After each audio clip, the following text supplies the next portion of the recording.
She was born into a dynasty that had ruled Egypt for 300 years and never bothered to learn Egyptian. Cleopatra was different.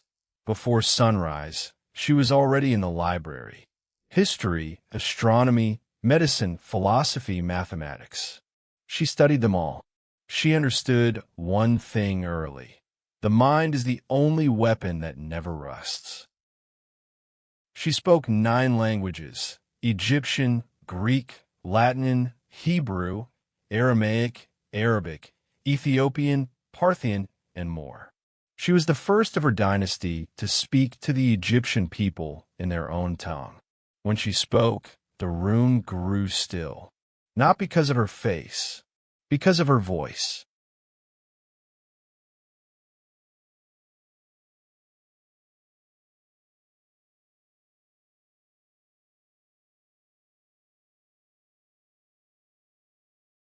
Her brother had seized the throne.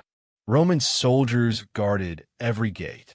She could not enter Alexandria, so she had herself rolled inside a carpet and smuggled to Caesar's feet. When the carpet unrolled, there was a queen. Caesar, the most powerful man in the world, stared at her. He never left Egypt.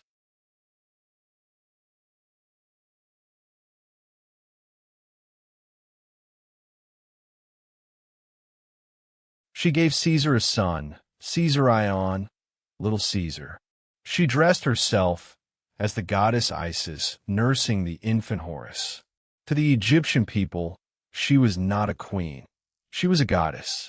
To Rome, she was a threat. Both things were true. Caesar brought her to Rome. He built a golden statue of her as the goddess Isis in the temple of Venus in the heart of the city. Rome was scandalized. A foreign queen, honored as a goddess, in Rome's most sacred temple. Caesar did not care. This was not politics. This was love.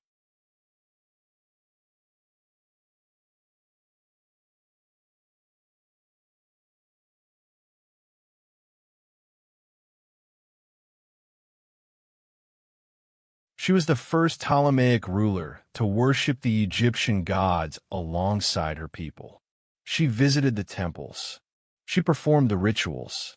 She spoke to priests in their own language. To the Egyptians, she was not Greek. She was not foreign. She was Isis herself, mother, protector, the living goddess of the Nile. On the Ides of March, 44 BC, Julius Caesar was stabbed 23 times in the Roman Senate. Cleopatra was in Rome when it happened. Within days, she fled with Caesarion back to Alexandria. The man who had protected her was gone. She was alone again, but she was not broken.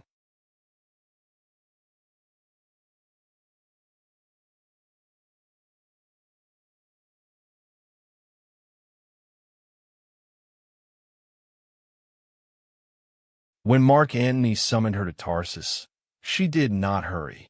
She arrived on a golden barge with purple sails, rowed by silver oars, perfumed with incense. She was dressed as the goddess Aphrodite. The entire city emptied to watch her arrive. Antony sat on his throne alone. Every person in Tarsus had gone to see her. This was Cleopatra's answer to a summons. In Alexandria, they built a life together. Antony and Cleopatra married. They had 3 children, twins Alexander and Cleopatra Selene, and a son Ptolemy. For a few years, they were the most powerful family in the world. A home field, and Octavian began to plan. In 31 BC, Octavian, Caesar's heir, declared war. At the Battle of Actium, their combined fleet faced Rome's navy. It was the last great battle of the ancient world. By sunset, it was over. Their fleet was broken. Their dream was broken. They fled together back to Alexandria. A false message reached Antony.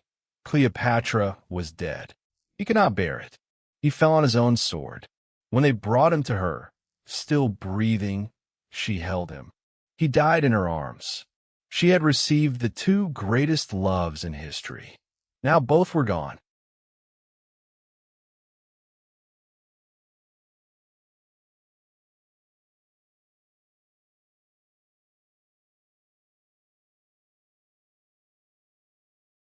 She wrote one final letter to Octavian.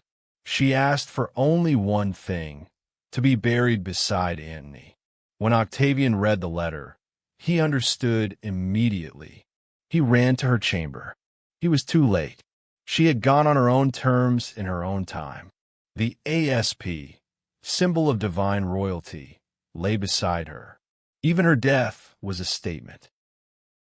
She was 39 years old. With her death, the Ptolemaic dynasty ended. Egypt became a Roman province. But Cleopatra could not be erased. 2,000 years have passed. Empires have crumbled. Rome is ruins. And we still say her name. Beauty fades with time. But wisdom is eternal.